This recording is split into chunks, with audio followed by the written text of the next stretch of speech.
I'm Richard Dolan, and this is False Flags. If you are someone who cares about the world you live in and are interested in that elusive thing called the truth, if you're interested in true personal transformation through the truth, then maybe this is the show for you. Our world is filled with violence, bombings, acts of terror, trauma.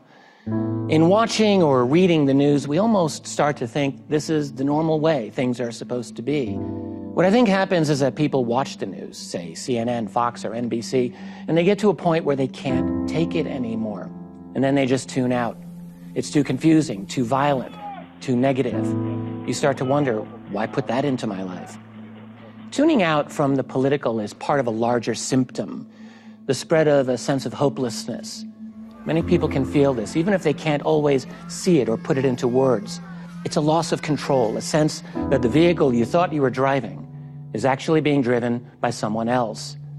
It comes with this sense of confusion about the world, in which the politics around us don't seem to make any sense. And there doesn't seem to be any way out.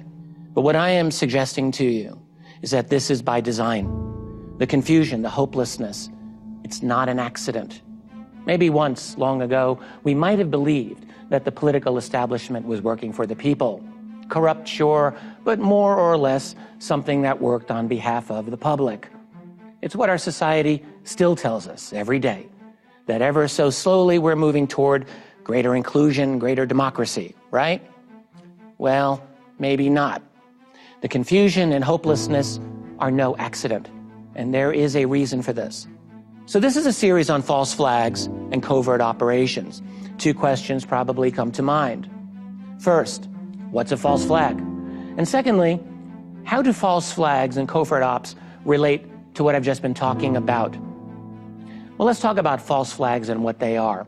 Most basically, a false flag is an action done by a person or usually a group, say a government or an intelligence agency, that's then blamed on someone else, like, terrorists, which is then used to justify things that could not otherwise be justified, like passing authoritarian laws or justifying military invasions and financial takeovers of nations, like Afghanistan, Iraq, Libya, Ukraine, or Syria. It can even be used for something as straightforward as diplomatic pressure and propaganda victories. For instance, we now know that America's CIA has the ability to conduct cyber attacks and leave phony cyber fingerprints that would implicate another nation. Pretty slick. Undoubtedly, there are other nations with similar capabilities. False flags are a genuine phenomenon. They are real. Sometimes people will try to tell you that false flags are tinfoil hat territory, but in fact, as you will see in this series, there have been many verified false flags. False flags are part of our world, and opening our eyes to them can help us uncover something inside us. Strength we didn't know we had.